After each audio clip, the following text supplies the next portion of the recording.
Hey, good morning, everybody. My name is Jenny Davis. I missed you guys last week. I know our social workers, Ms. Gunter and Ms. Marshall, did a great job running the Zoom in my absence, and Mr. Rosales was there too. He's here today. So I actually haven't had a minute to, well, I need more than a minute to listen and watch the Zoom from last week, but I will. I've heard positive things, so that's great. Today, what we're talking about is another really serious topic, probably not quite as heavy as last week, I would imagine, but we're talking about sexuality and gender. This is a topic that's, personal to me with my own children. So I definitely have the parent perspective on this topic. Our social workers are here with us again today. Mr. Rosales is here today. So I'm going to turn it over. I think, Kayla, you've got a presentation. You should be able to share your screen. So I'm going to let you just go. go. Okay. Good morning, everyone. Real quick. Sorry, Kayla. Yeah. Parents, as always, if you have questions, you can put them in the chat. You can raise your hand. You can shout out whatever you want. So feel free. All right, now you. I would really encourage everyone to put questions or unmute yourself or anything, because I think this is a topic that a lot of families have questions about and a lot of parents have questions about. I think it's a topic that is changing pretty rapidly, and there's a lot of new terms that your teenagers will know that didn't even exist last year. So I think as many questions as you have, there's no judgment. Feel free to ask them. I'm gonna oh wait, I think I do need help sharing my screen. But I have a little presentation to share with everybody. We used it a little bit last year. I updated a little bit this year. Okay, you should be good now. Awesome. And I will let everyone know it is not as heavy as our last presentation about depression and suicide, but it does touch on those topics still, because it is a pretty prevalent issue within the LGBTQ community. So there will be a couple topics touching on depression and suicide rates. So I just kind of want to prepare everybody for that. But yeah, welcome to sexual orientation, gender identity, and expression. This is a term, it's pretty well known, and it's pretty inclusive. So I've heard it kind of abbreviated as SOGIE. So if you've ever heard the term SOGIE, that's kind of what people are talking about, is sexual orientation and gender as a whole unit. And I'll kind of talk about each term. But just to give a little background on my information, I'm part of the LGBTQ community myself. Before coming to Eastside, I worked in a partnership with Santa Clara County through a different agency, and our whole role was working with families who were kind of having troubles, maybe supporting their LGBTQ youth. Maybe their child came out to them, or it got found out or something, and families were kind of struggling to help support them. That was my whole role. So I have some experience, with the whole spectrum of families who were completely on board, families who were not on board yet, but obviously we assume every parent cares about their child and wants them to do well. But yeah, it's a topic that different cultures feel differently about, different religions feel differently about. But again, there's no judgment when you have questions, or, I ask everyone to be respectful in comments. But yeah, I want to open up the questions to everybody. So each one's going to be broken down a little bit. So when we talk about sexual orientation, we're talking about the emotional, the romantic, or the physical feelings of attraction. And it's different than sexual behavior. So I think that's kind of gets some people tripped up a little bit. It can be one of those three. Maybe it's an emotional attraction, but not a physical attraction. It could be a physical and romantic, but not emotional. It gets a little sticky. And I want to separate it from sexual behavior, because I think often maybe if we're talking about a young woman who figures out that she's bisexual, but has only had male partners, doesn't make her not bisexual. But just because we have a experience, with either dating someone or liking someone doesn't mean that kind of excludes someone's identity.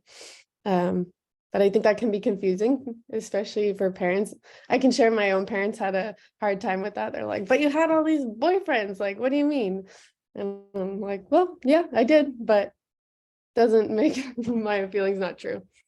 They're still working on it. I think we'll bounce down to gender identity because those two usually go hand in hand. But they're distinct things.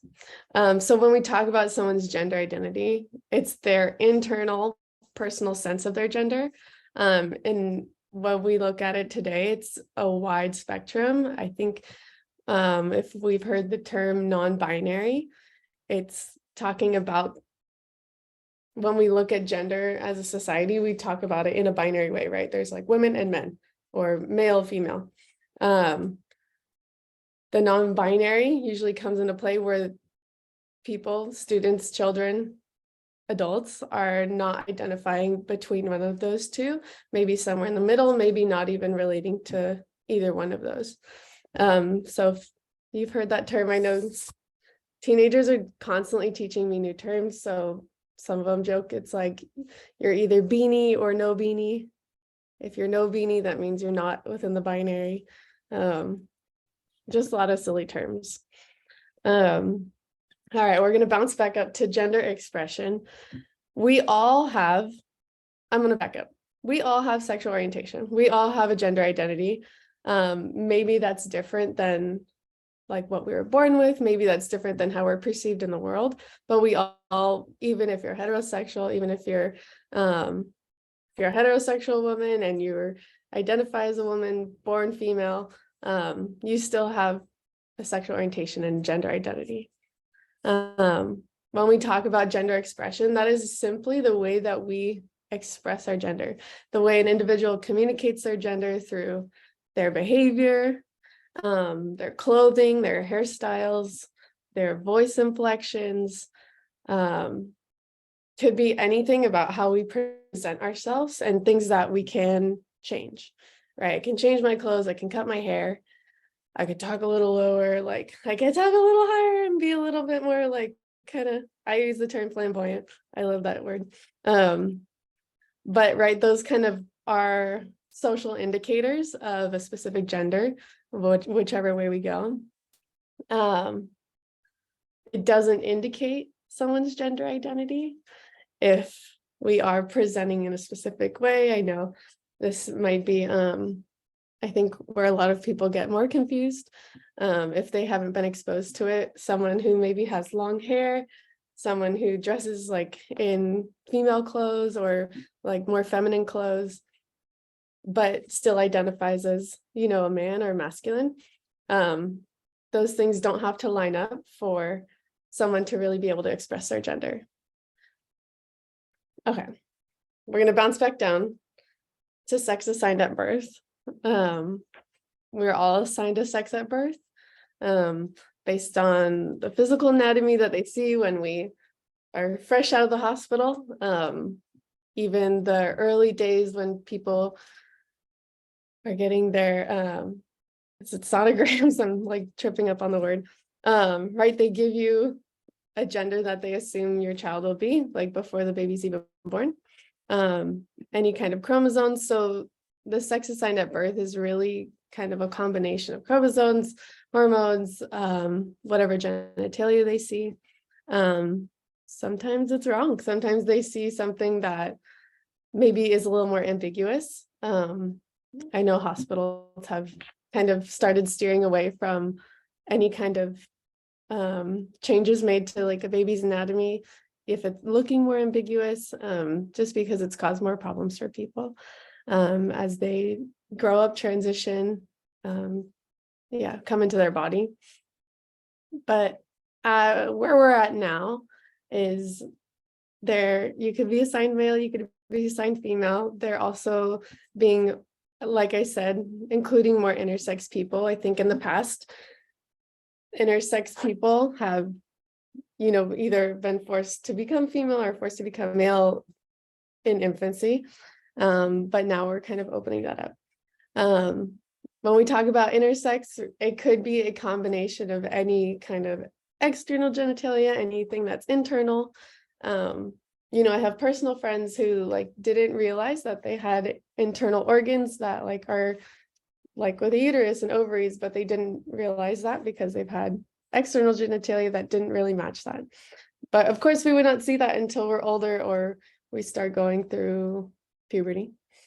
They say intersex people are as common as redheads. So if you think that maybe you're that's 1 in 0, it's a little more common than we think. All right. If everyone can see the screen, I love using this when I talk to students. This is the gender unicorn. I love anytime we could throw a rainbow in there, anytime we could throw a unicorn in there, I think everyone's happy. So this is a fun little graphic to kind of help describe the difference between gender identity, gender expression, sex assigned at birth. And I like this one particularly because it separates physical attraction and emotional attraction.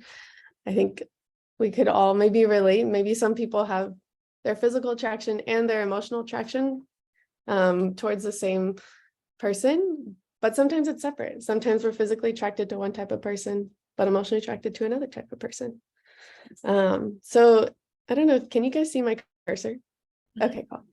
This green dot all the way down is talking about gender expression. So, and I love this arrow because it's kind of a big spectrum. So maybe we are I'll use myself today.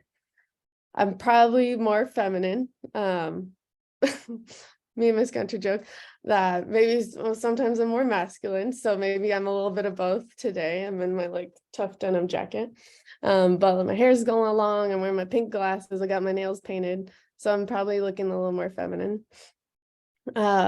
Internal gender identity, right, could be somewhere on the spectrum, right? Each of these arrows can have, I guess you could put your dot on any of those arrows. Doesn't have to be one, doesn't have to be all the way out to the side. It could be anywhere on that spectrum. If we're checking sex assigned at birth, that was female for me. Physically attracted to, this is a whole spectrum, could be both, could be one or the other, could be nowhere. I think we want to hold space for people who don't have physical attractions too. And down here emotionally, so the hearts correlate to right here. This little chromosome also goes down to maybe someone's private area. And now I'm thinking back to our parent sex talk where we avoid the term private area and we use the actual anatomical terms. But again, this is something that has helped a lot of students kind of open up their perspective, because I think if we're not talking about it, or if we're just learning about it through TV or through just kind of through watching relationships through our life, maybe never having the full conversation, we might not understand that our gender identity can be separate from our sex assigned at birth, or that we can have different attractions and that none of it's bad, right? Everyone's different. All right, I'm going to move on. Feel free, y'all, if y'all have any comments, jumping in. I wanted to put this one in. This was already in from last year. When people use the term, I'm going to highlight LGBTQ plus, that's the term that I use because there's literally an infinite amount of letters that represent different identities. And it might be confusing because the Q could be queer. The Q can mean questioning. I think for different generations, the word queer can be either triggering, can be either totally neutral. I was kind of on the cusp. I could say when I was growing up, the word queer was a bad word. You would use it really derogatorily. And it's right, any word could still be used with any malice. But I think we're seeing younger generations really reclaiming that word, using that word to just identify with. So I think that was also, at least for my parents, they're like, you use what word? They're like, to describe yourself, like they almost felt the pain of like not wanting me to be exposed to anything negative in the world, of course. But yeah, if we're looking at LGBTQ population, if you didn't know, L is for lesbian. One is like L is for love, lesbian women who are primarily attracted to other women. The G means gay, men who are primarily attracted to other men. The word gay can also be like this big umbrella term to describe the whole community, if that's not confusing. Sometimes it's helpful.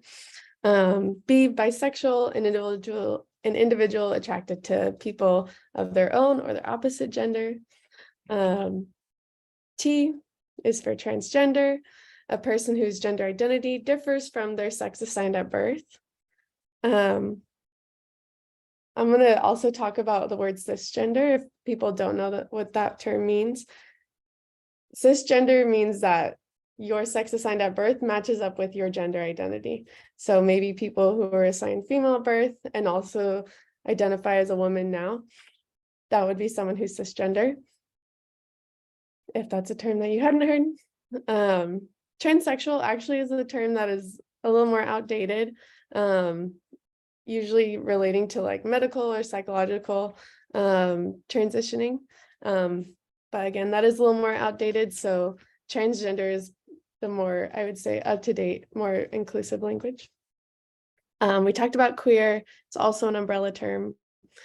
Questioning could be someone who is still trying to figure out where they are in that spectrum. We talked about intersex a little bit. I know that people don't use the term ally as part of the LGBTQ community. It can go back and forth because people who are not ready to come out may be using the term ally. So they're still part of our community, still helping, supporting, but maybe they're not fully able to talk about it. Maybe they never end up identifying as part of the community, but they're just really fierce supporters. All right. Asexual, I think I touched on this. I don't know if I use that term. So anyone who does not feel sexual desire or attraction to a certain group of people, they can still have emotional attraction, still feel the emotional connection, but maybe not the sexual component. I think another big term I hear teenagers using more of is pansexual. And that's a person who experiences sexual, romantic, physical, or any spiritual attraction to any and all gender identities. So it doesn't, it doesn't exclude anyone. It kind of, I've heard it described as like hearts, not parts. So sometimes people are attracted to certain body parts. Sometimes people are just attracted to the person. And it doesn't really matter what kind of body they have. Yes, I'm gonna move on. I'm like, I could get into each of these. I'm like, there's internal debates about the difference between bisexual and pansexual, and things go back and forth. But again, that's a whole nother tangent. I'm gonna take a sip of water. I feel like I'm talking a mile a minute. I think the important thing, why are we talking about this more? I just talked to a parent this morning who didn't want their child to like be part of our sex education, which I think is very valid, but I think this is also important because a lot of people are identifying more openly now.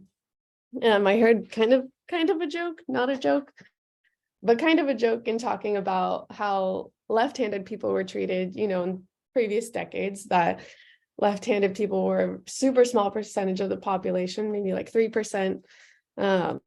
But that was also in a time where people were forced to be right-handed, maybe through like even physical punishment, as they kind of did away with any corporal punishment for left-handed people. Obviously, left-handed people, the numbers started to rise. It's like up to 12%, 15% or something like that. So I think as we talk about it more, I know there is a thought that schools, or the more we talk about it, we're kind of can be indoctrinating people, or there can be some like negative thoughts towards it. But I think what we see more is just the more open and more open, accepting kind of communities that we live in, we see that people feel more comfortable to open up about it, where they might have had to hide themselves in previous generations. So we see, like, for the baby boomer generation, I think 2.6% identify within the LGBTQ community. Gen X, so if you're born 1965 to 1980, 4.2%. Millennials, which is technically me, 10.5%. And we're seeing, like, anyone in school age right now, anyone in high school is about 21%. So each year that number goes up. I don't know where it'll cap. I'd be interested to see in, like, the next couple of generations. But as people are talking about it more, as it's less stigmatized, as there's more legal protections for people, I think we'll just keep seeing that number rise, people feeling more comfortable to just talk about it. I think this is where my presentation takes, like, a slope into a little bit of sadness. But these are real conversations, and this is the actual meat of why it's important to talk about this. We do want people to feel more open. We do want people to feel more accepted. The flip side of that coin is that LGBTQ youth have much higher rates of depression, much higher rates of suicide attempts. So I'll say transgender and non-binary youth who reported having their pronouns respected by all the people that they lived with, attempted suicide at half the rate that those who did not. So I think we have students who have families who are accepting, who are open, at least trying, to use pronouns that work for them, as opposed to families who maybe are having a really hard time adjusting, and that's pretty known to their kid. But I think it has real consequences, right, in their child's mental health. 75% of LGBTQ youth reported that they had experienced discrimination based on their sexual orientation or gender identity at least once in their lifetime. I also want to highlight, these aren't old numbers. These are, I think this came from the Trevor Project. They do a big data collection every 5 years. So I think this is from 2020. And I think when I saw these numbers, I was still shocked. I was, disheartened, because this feels like, we're in a more accepting and more inclusive society, but, not everybody feels the same way. 42% of LGBTQ youth seriously considered attempting suicide in the past year, and 52% for transgender and non-binary youth. So I think we'll kind of talk about a little bit of separation between, right, the whole LGBTQ plus community, but then there is a difference between cisgender individuals who maybe have a different sexual orientation than heterosexual, versus transgender youth. And then this final one, 94% of LGBTQ youth reported that recent politics negatively impacted their mental health. If you have stayed up to date, if you've heard anything about what's happening in Tennessee or different states where they are talking about making it illegal to transition if you're under 18, or having people detransition, meaning that maybe they've started the process to either, like, physically change their appearance, medically change their appearance through hormones, or anything like that. The detransition process can be really traumatic. So I think hearing laws like that, or I know another popular one was kind of making drag shows illegal, in certain areas. I think this kind of narrative negatively affects our youth. I run an LGBTQ youth support group here at school. Yesterday, our group ran yesterday, and the kids elected to have, a big discussion about politics. And the biggest topic was the transition and detransitioning, and how are they making drag shows illegal when, there's so many other things affecting youth today, like school shootings. I think this was, like, the common thread narrative with the students as they were talking. Again, it's a little, I hate to say it's a Debbie Downer slide, kind of is, but it's a very real slide. when we talk about attempted suicide rates for heterosexual teenagers and young adults versus LGBTQ youth, children, and teens. It's 4 times more likely. And I know this is like a hard number to face, and especially for those of us who have LGBTQ family members or loved ones or part of the community ourselves. It's hard to acknowledge. 1 in 3 trans youth attempted suicide in the past year, and that's an older number from 2015. And trans people are 2 times more likely to think about or attempt suicide than their other lesbian, gay, or bisexual counterparts. And this came from, I did a poor job of citing this, but the Center for Suicide Prevention. If you've ever had a question about pronouns and how to use them, we see there's also more usage of, I forget what they're called. I think neo-pronouns. So that last one, Z, here's, theirs. It's still new to me as well. I think the most common one that people have a little bit of struggle with is using they, them pronouns, especially as we're talking about a single individual. I know, at least I always reference these conversations with my mom because she's always trying to learn. She's always trying to do it. But the way she talks, she's just hilarious. So she's like, am I a they? Am I a them? I was like, I don't know. Are you? You know, like, let's talk about it. But she also would share her perspective that growing up and learning English they were super specific, super diligent with her generation, at least making sure that they, them was never used in a singular. So I think it was a really hard transition for her to use it as for an individual. But I hear a common example used, you know, if someone says like, oh, hey, someone called for you, back when we had home phones, someone called for you. And you're like, oh, what did they want? You know, so we kind of use it in everyday language still, but I think making that conscious effort for our youth, you know, I think it's easy for us to get tripped up, and it's easy to make mistakes, which is totally okay. We'll talk a little bit later about like if we make mistakes, when we make mistakes, because it's gonna happen. You know, if you've known someone their whole life, you know, through their teen years, you watch them grow up, you gave birth to them, and you've only ever known them as he, and now they're using she, or now she's using she. It can be a tough transition, but you know, as long as you're putting in that effort, as long as you're letting them know that you care enough to try, I think that's what's important. I think I'm speeding through this, so we might have extra time at the end. When students come out, or maybe you found out, I think I was happy to like read that I wrote that last year.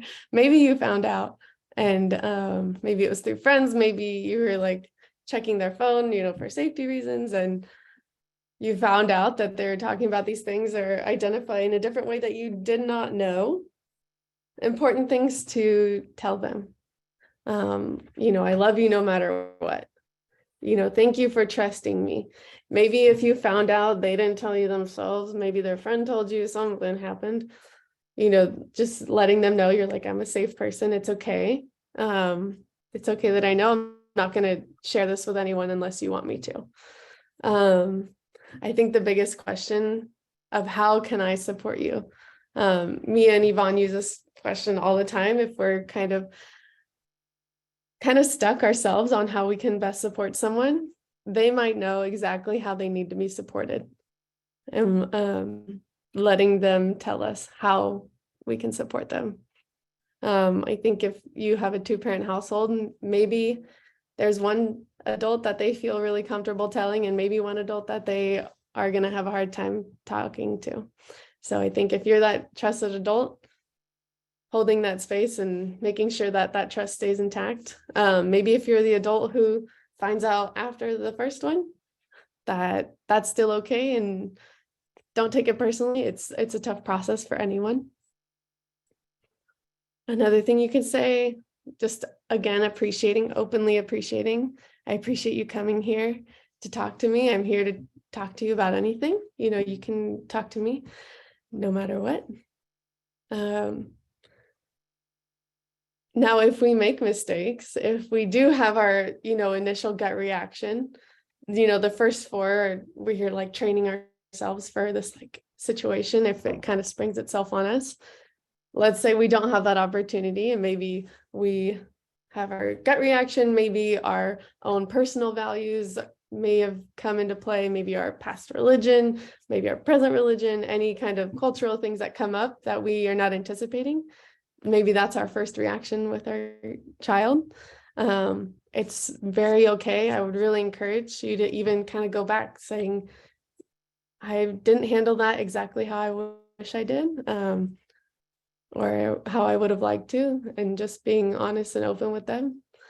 I think these kids are pretty open and accepting about when adults make mistakes, because they want adult approval, right? They want that acceptance. So any amount that we can give to them is helpful. Now, on the flip side,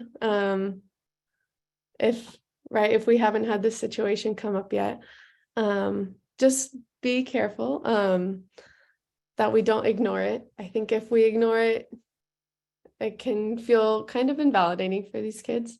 I can share for myself, this is something that is very consuming, and it feels like the end of the world, could be the end of the world, could be the end of all your relationships. So by the time you get to the point of actually talking about it, right, you've thought of the worst case scenario, you've hoped for the best case scenario, and for it to be maybe ignored might feel like all this was for nothing.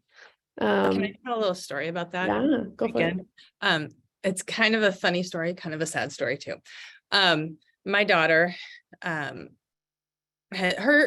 sexuality, it has, it's been fluid. So, she's gone to, I am 100% gay, to no, I'm bisexual. And, she has phases. But she came out to my parents a year ago, and felt that my father, her grandfather, had kind of just ignored it. And like, just, and there was some, she would talk to me about it, pop, he just, like pretends like I don't have a girlfriend and all this stuff. And so, there was, they have a pretty close relationship, but she didn't feel great about it. Never talked to him about it, just didn't, like, over, the past year, didn't feel great about it. A couple of months ago, I was in the car with my dad, driving him around on errands. And I was talking about her ex-girlfriend, and, because, funny story, my daughter now has a boyfriend who I think looks exactly like her ex-girlfriend. And I just think it's really funny because I'm like, wow, you really have a type. And so I was like joking about that to my dad, and he was like, what are you talking about? And I'm like, so-and-so, I'm not gonna tell you her name, but Hannah's ex-girlfriend. She's like, but no, what do you mean they were in a relationship? Like, they're two women. And I'm like, Dad, Hannah is bisexual. And so it turns out my father hadn't been ignoring it, but he has very poor hearing and didn't hear her. So yeah. So that's my little story of my family drama of my daughter coming out to my dad. I love that. That's so genuine, Yeah. He's like, whoa, this is news to me. Yeah. Oh, it's so real. I think especially right, it's a teenage thing to like make all these assumptions and preconceived things, and also for LGBTQ youth who, right, they're dreaming of the best case scenario, maybe they're already anticipating the worst case scenario. So if any of that fits into that like worst case scenario narrative, it's done. Oh gosh, that's so funny. The amount of things that I've told my grandparents that they just didn't hear. Yeah, I know. That's really sweet though. reeling in it. But yeah, I think anything like any conversation that we're having with teenagers, we have to be really explicit in our reaction and not leave anything to assumption like, oh, they know I love them. They know that I support them, because they probably know somewhere, but they're always worst case scenario and they'll let their imagination take over. So we don't want to leave any wiggle room for them to dream up a scenario where Pop ignored it and hates me for it, because they will, even though they've had a great relationship and he continues to love her, I'm sure. It's really sweet. I think another common response that I've heard, and which might be hard for you to not say, is I knew it. You know, if you've known your whole life and you're just kind of waiting for them to talk to you about it, and then they finally do, and you're like, I knew it, you know, of course I'm your parent, of course I know, you know. Again, it is like such a big deal for them to be able to talk about it, that it's their moment to share. And maybe it is scary for them to think that they haven't been, I'm going to use a term, passing to everyone that they thought they were passing with. Because it can, you know, in this day and age, can bring up some safety concerns, you know. If you look, you know, like maybe that you're gay, maybe that you're lesbian, maybe that you're transgender out in public, it can be worrisome. The other common phrase, you know, knowing that it's just a phase, you don't know for sure yet. Maybe you have to try it with this person, and then you'll know for sure. I don't know about any of you, but there's that whole period of your life before you ever kiss someone that you've had crushes. I could tell you, I had crushes in preschool, like the whole time, I think until my first kiss in high school, I still knew who I liked, you know, even though I hadn't experienced anything physical with anyone yet.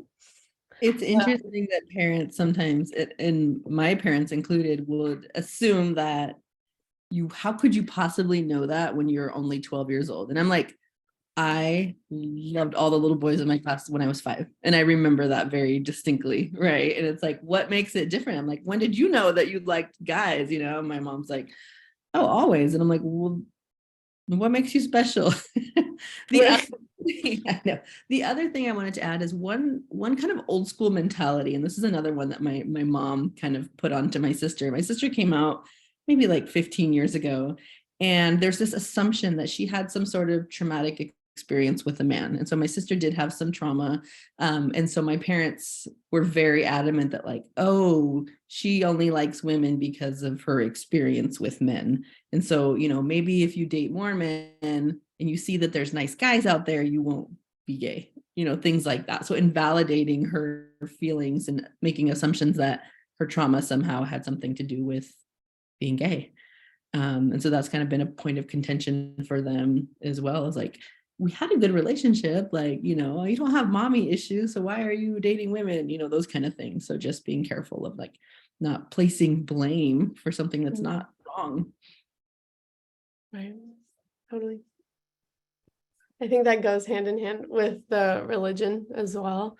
You know, a lot of religions are not as accepting, or it can go against certain religions.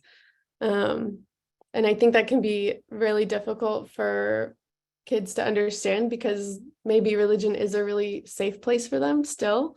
But to be conflicted, you know, how can I be part of this community while this community is not really accepting of who I am?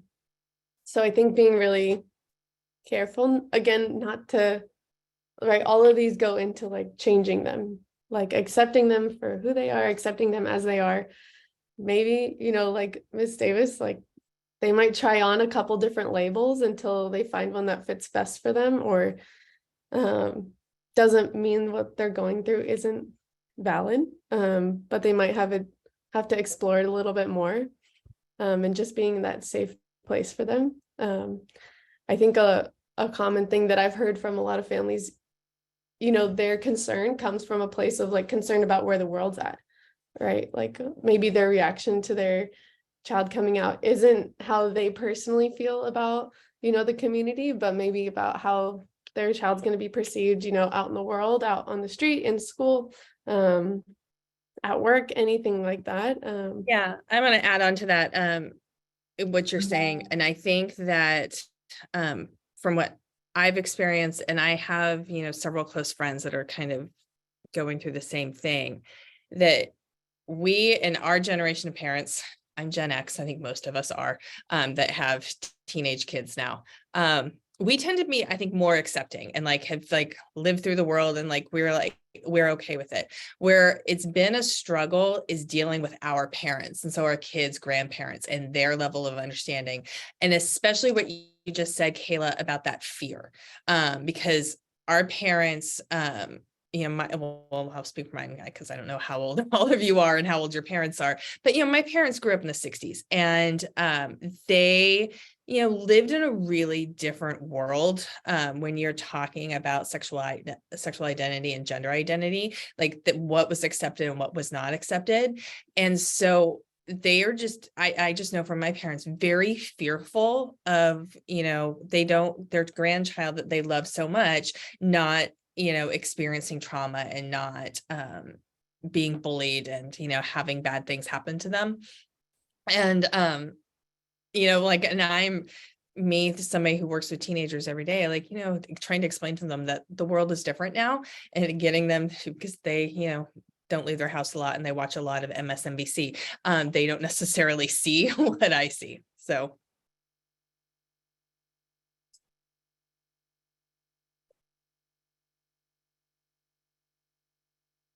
Did you lose your sound? I muted myself and I couldn't figure out how to unmute it. Okay, good. I was like, I can't hear her. Did you see me panic? I'm like, ah! Yeah. I could tell my grandparents are personally locked into Fox News day in, day out. So I think they're worried. I think, whatever we're consuming about what's happening, I think they have a very different reality about what I see in the world, about anything, any different kind of identity. Fox News has their own, not to get political, but Fox News has their own kind of narrative about like the LGBTQ community. That's pretty different than I think most of the people I know who are living through it. But I think, again, anytime we're making our children feel like they can't talk to us, or that we're not open to who they are, that we're not hearing them, like we kind of are putting up a little barrier, putting up a little bit of wedge, where they might not be as open with us. But as long as they're open with someone, I think most of the, statistics that we see about anytime there's like a trans youth, as long as they have one supportive adult, maybe we're not the ones they talk to, maybe they have a different family member that they feel super close to, and that's great. But we want to be part of like that support team as much as possible. Yeah, and I will add on that, this is I will share out this presentation, and this is something that you can use, that if you need to educate your own parents about what's going on and like the right terms and everything, use this, because this is something that is supposed to be a resource for you to help you. Definitely. I think this topic, like I said in the beginning, the youth know so much more. They have so many more terms, definitions than I did, which was like 10 years ago, which isn't even that long ago. So letting them kind of educate you as well. Because like I said, any kind of term, like the term queer, like that's going to have a really different meaning. So just kind of keeping your mind open to that could be a positive thing. Maybe what we previously thought was positive, it's now kind of a negative term. So just keeping your mind open, letting them educate you on what that means to them. I think some good questions that, good open questions to use, are there any terms you use to identify if they do have terms like that they like to use? I'm finding a lot of teenagers don't have terms. They're like, I don't know, I'm just kind of here. If they do have a term, letting them explain, like, what does that term mean to you? Because my definition of that term might be different than your definition. Okay. I think at this point, I have some resources here that I think could be super helpful. Oh, I see someone in the chat. It's Yvonne saying that you teach her new things all the time. As our resident millennial, like you are like you're teaching us older folks. I think we were talking recently. I'm like, oh, frogs. Like frogs are a big symbol for like the non-binary community right now. So you just taught me something. I had no idea. I think Mr. Campbell was like, what? I think I was like, SOGIE, what's SOGIE? And she's like, SOGIE. I'm like, oh my God, I had no idea. Yeah. And honestly, when I talk to the students, I'm like, I'm so outdated. Like I'm way out of this already. So again, just keeping it open, letting them educate us. If you haven't heard of PFLAG, actually, I don't know what the flag is, but it's kind of a parent support group. Wow, I don't actually know what it stands for. Does anyone know? PFLAG? It's a parent support group for if your child identifies anywhere within the LGBTQ community. They have different meetings in different languages, different identities. Maybe it's a transgender specific group, maybe it's a bisexual specific group. But this is a good resource for parents who are trying to learn how to support their child. The Q Corner is a agency, I don't know, kind of based out of Santa Clara County, like partnership with the county. Just a big resource center for all things relating to the LGBTQ community. They have a lot of, information. They have some peer support groups. They have a lot more services than I'm aware of at the moment. Rupert put in the chat, thank you, Rupert, for doing the research behind the scenes. PFLAG is the United States' first and largest organization uniting parents, families, and allies with people who are lesbian, gay, bisexual, transgender, and queer. PFLAG National is the national organization which provides support to the PFLAG network of local chapters. Thank you, Rupert. Amazing. Thanks, Rupert. There's always helpful, and like someone's in the chat, someone's on the slide, someone's talking. It's helpful. You two are my resident parent storytellers. The Gender Health Center is actually one of my favorite resources. This is specifically more for transgender youth. Again, this is partnered with Santa Clara County. This is, I think, I'm not gonna say it wrong, but it's one of the first like gender health centers partnered with like a US county. They provide healthcare specifically for like hormone if they are looking to like medically transition, any type of resource. I know a lot of parents get freaked out thinking like, oh, they just give kids hormones. They don't. They like, go through all the conversations. They have a lot of medical exams. They talk with parents. They give all the resources. So if you have any questions, if that's a worry, if that's something your child's mentioned, if you just want more information, they're a great resource. And then lastly, the LGBTQ youth space is more of a teen centered. I believe they go up to 25, so maybe 13 or 14 years old to 25. They have support groups there. They have they even have therapy through the center, just kind of a place to build community. So yeah, those are kind of the resources that I have attached. I think, I don't think I have any more slides.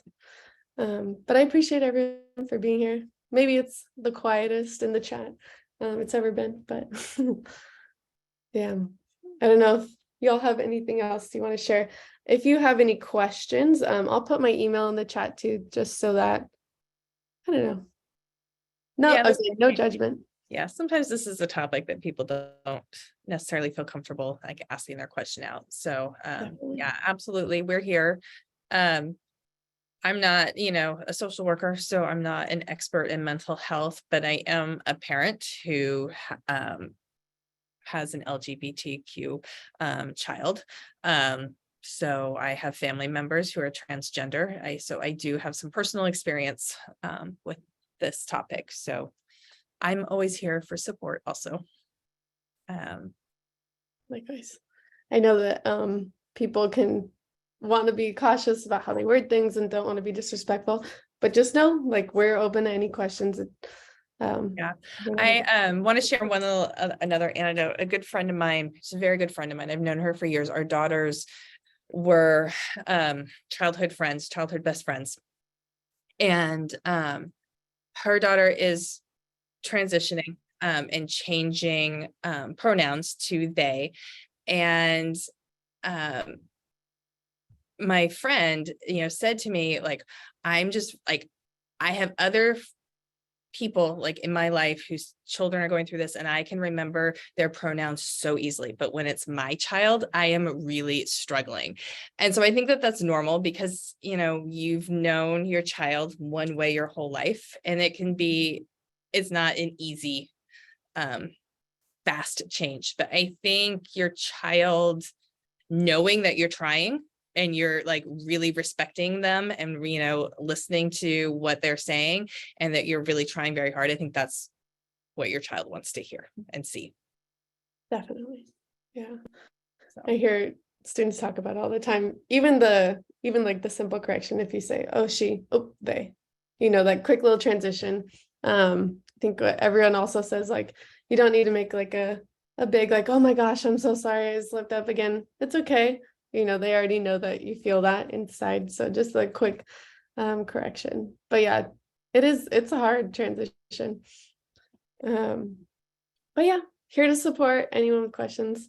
I'll share one more mom story. My mom, God love her, Kelly. I use the title MX, it's pronounced mix instead of Mr. or Mrs. And every once in a while I'll get a text, like maybe she sees it on my social media or something.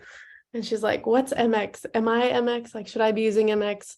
I was like, no, I think you're okay. Like, it's pronounced this. This is what I'm using it for. And she's like, oh, I had no idea. I'm like, it's okay. She's just always worried and she's always thinking about it. All right, Grace put a question in the chat. When a kid's asking if they have questions where or what category they belong, how do you talk to them? Are we talking about like if they're kind of searching their own identity, kind of exploring things? Is that what we're talking about? Yes. Okay. That's a good question. And that's something that kind of only they can answer.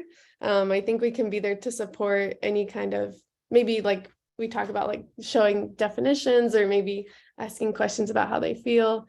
It's also being a teenager going through puberty. That's a time in your life where you are learning. Maybe you liked this kind of person when you were 5, and now as a teenager you're starting to like a different person or feeling different. Oh, would this be where the unicorn comes in handy? I think that's a perfect place. Yeah, I think a mix of, again, you'll have these PowerPoints or this PowerPoint. You can show them any of those diagrams and kind of, I print out actually the unicorn on like a sheet of paper. That way people can fill it out, kind of color it themselves. It can be a handy little tool. But I think what I've understood is like sometimes the more terms that people know kind of help them figure out. So I'll probably send out, it's going to be a big list, but kind of a big list just to kind of like read through if you guys have time to do it together or if they want to do it on their own. Yeah, Kayla, email me the resources, and then when I send out this video, I can include. That would be perfect. And so hopefully you find something helpful for that. Grace, I would say as a parent, though, the most important thing that you can do is listen without judgment. And, you know, just let them. Being a teenager is a very confusing time, and especially if they are, you know, thinking about their own gender identity and their own sexual identity, that can be a really confusing, you know, and where they feel like they fit. And so just listening and letting them talk through what they're struggling with. And like the more they talk through what they're struggling with can help you as a parent know where, like what resources you should look at, and, you know, where if you need additional help, where to go. So that's perfect.